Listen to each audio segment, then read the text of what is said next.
Here we're going to look at factorization. So we're going to look at some simple factorization, and if I scroll on here, you will see something deal with grouping factorization. Let's jump right into it.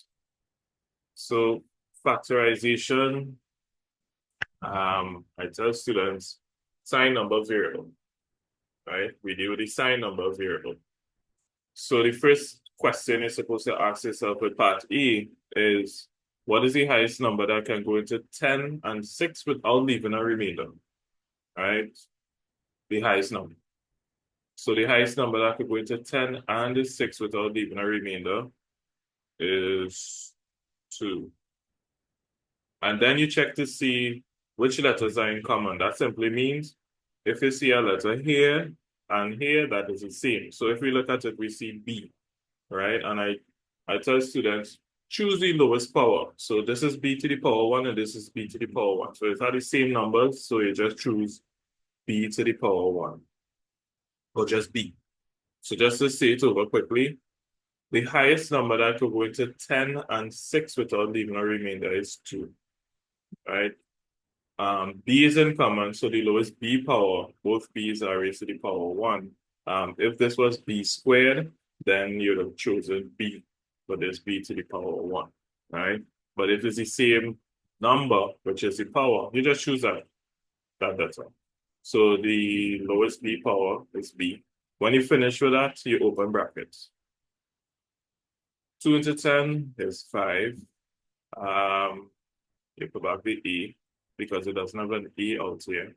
And if we deal with a B now, if I remove a B from here, no B's remain, right? You put a minus sign, this minus sign here, because if you divide different signs, it gets us a minus. And 2 into 6 is 3. If I remove a B from here, no B's remain. So close bracket, this here is your answer. I just want to elaborate on something. When I say 2 into 10 is 5, right? I mean 10 over 2 is 5. I saw I got a 5 there. I put back the A because, it doesn't have an A out here, right? Now, when I say if I remove a B from here, that I'm applying laws of indices, but the English language of it helps students a little better, right? If I remove a B from here, right? Well, so if you remove a B, no B remains. It simply means if I remove a B, is B into B is 1, right? So the B's cancel out, right? So across here, when you divide the different signs, minus 2 into 6 is 3. 6 over 2 is 3. And if I remove a B from here, remove a B, the same principle is what I'm talking about. I'll elaborate a little more on it for a more challenging question to bring out what I'm trying to tell you. Next question. So I'm dealing with the highest number. Look for the common letters, and I'm choosing the power of the lowest, letter that is in common. Right? So what is the highest number that could go into 5 and 20 without leaving a remainder? 5. What letter is in common? We see a y squared here, and we have xy, but it have a y in common. Y in common. You see now y here and here. Choose the y with the lowest power. This y here is raised to the power of 1. So we choose n y to the power of 1. So highest number that could go into 5 and 20, 5. Y is in common, choose the y with the lowest power. Simple. Once we deal with the numbers and the letters, we just open brackets. 5 into 5 is 1. If I remove a y from here, only one y remains, right? That simply means if you have y squared over y to the power 1, those are indices, y to the 2 minus 1, which is y. So this is a little more technical to see. I mean, I could see it and the concept is right. But from experience, if I tell students, all right, so if I remove a y from here, I have a y out. If I remove one y from here, how many y's remain? They say y. So it helps them, they understand it faster. So I keep with that. If you want to use the laws of indices root, and you say, well, 2 minus 1 is 1, you go down that road, right? When you're dividing different signs, it's a minus. 5 into 20 is 4. Go back the x, because it doesn't have an x outside. If I remove a y from here, no y remains, right? Now, the dealing with the signs, this is like, say, negative 20xy over 5y. This is what this means. So if I divide in different signs, minus 5 into 5, 1, 5 into 20 is 4. The x remains, the y cancels. So what remains? Negative 4x. So this is where we get in all this from. But we don't need to do all of this. Just follow the steps in your head, right? Next question. Highest number that we're going to 12 and 6 without leaving a remainder is 6. X in common and y in common. So choose the x with the lowest power. This is x to the power 1. Just put in x. Choose the y with the lowest power because y is in common, y to the power 2. When you finish with that, open brackets. 6 into 12 is 2. If I remove an x from here, x to the power 4, right? If I remove 2 y's, no y's remain. When you divide in different signs, minus. 6 into 6 is 1. If I remove an x from here, no x remains. Y squared we dealing with. If I remove 2 y's from here, we have y to the power of 8. Right? So we dealing with outside here, what we remove it, right? Please note, when you factorize an expression, this is an algebraic expression here. If you expand the brackets, the bracket means multiplication, you're supposed to get about the question, right? So if we look at part D, change the color a little bit. If we look at part D, you can see what's in common between here and here. So we would see we have C plus D here and we have C plus D here. That is in common. So if I pull out C plus D, right? If I pull out C plus D, pull out means if I remove C plus D from both places, open bracket. So when you pull out what you need, right, it's like removing it. What remains? We have 3 minus G, right? So we have 3 minus G. So that's the idea behind it. So when you check to see what's in common, C plus D, you pull out C plus D. Gosh, I'll put G, yes. Take my time, right? Let me write this better. When you saying D and G, probably that sounds similar. Anyway, so when you pull out C plus D, right, 3 minus G remains. So that is the idea. So when you look at E, what's in common? C plus D, all right, we have C minus D. This, we have nothing in common because this question here, C plus D is in common because the same thing here, the same C plus D is here and we have C plus D here. This question E, we have C plus D, but we have C minus D.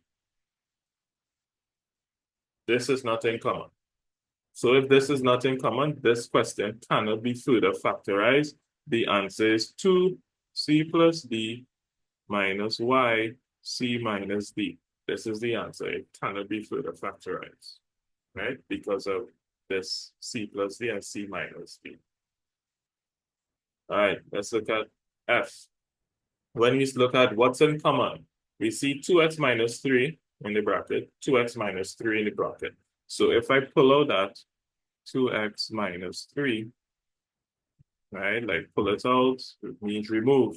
What remains? We have negative 4 minus m. Negative 4 minus m.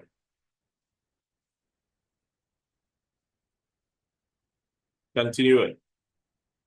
Right. So if you have a situation where you have 4, 1, 2, 3, 4, 4 terms, we deal with this first, and then we deal with this after. And then I'll show you what we deal with after that.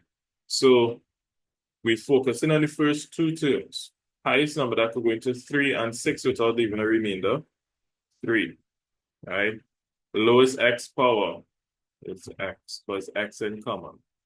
Open brackets. 3 into 3 is 1. If I remove an x from here, we have x plus 3 into 6 is 2. If I remove an x from here, no x remains. Now we move on to this side. Highest number that could go into 4 and 8 without leaving a remainder is 4. Right? But before we put the 4, let me just do it properly. Whatever sign we have here, we write it back. Whatever sign, if it's negative, this is a negative sign there. Highest number that could go into 4 and 8 without leaving a remainder is 4. Right? Any x in common? No, open brackets. When you divide in, same sign is positive. 4 into 4 is 1. Go back the x. You divide in, same sign is positive. 4 into 8 is 2.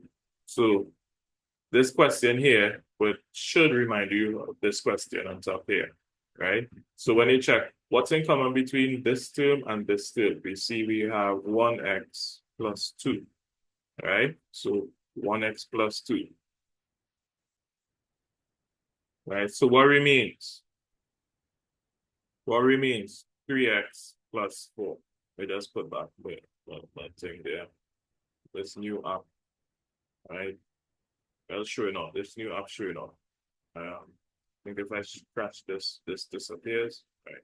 So if I pull out 1x plus 2 and 1x plus 2, we have 3x plus 1 plus 4, sorry, remains, right? I like to draw an arrow to show 3x plus 4, so it reminds me to put those two terms together, all up there, right? You notice, all up there. Let's deal with this one.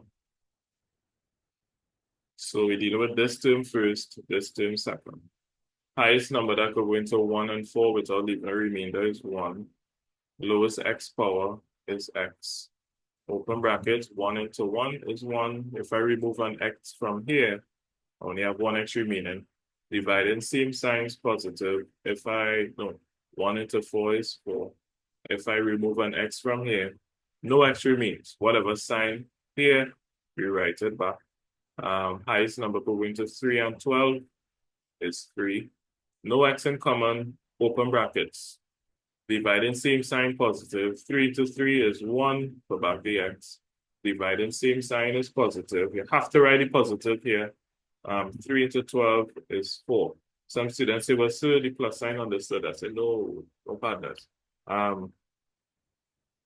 You have to put the plus sign, right? If it's the first number or the first term, for example, here we have x squared is the first term, which is positive. You don't have to write plus or plus x squared. You don't have to because it's the first term. However, after the first term, you must include a positive sign if the number is positive. When you look at here, we group in like terms, which is 1x plus 4. And what remains? 1x plus 3. If you have x plus 3, it doesn't matter. I just keep in 1x just for elaboration's sake. All right, let's focus on this one here. Focusing on this, Highest number that could go into 3 and 1 without leaving a remainder is 1. And then we put 3 there. What's in common? Q is in common. The lowest power is q to the power 1. Open bracket. 1 into 3 is 3. Go back to p. If I remove a q from here, no q remains. Dividing, same sign is positive. 1 into 1 is 1. Put the 1. 1 into 1 is 1. You put that 1. Right? When you remove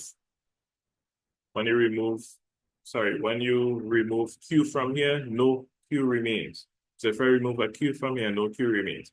The reason why I tell you put the 1, if you didn't put the 1, and then you say 1 to 1 is 1, it's understood as 1. All right. And here, when you remove a q, no q remains. What gonna happen? But so it understand is a 1. No, we have to write a 1. Right? We have to write a 1. So put the 1. Whatever sign we have here, we write it back. Highest number that could go into 6 and 2 without leaving a remainder is 2. We have no letters in common, so we open brackets. Dividing, same signs, positive. If we had different signs, it would have been a negative, and you have to put a negative sign. Since it's positive, I don't have to write the positive sign because it's the first term I'm dealing with. 2 into 6 is 3. You put back the P. When you divide in, same sign, you have to put the positive now. 2 into 2 is 1. So we realize we have the same terms, in the same term inside the bracket. So we have 3P plus 1. And we have also 1Q plus 2. And that's the answer right there. Right there. Right. So we just have one more.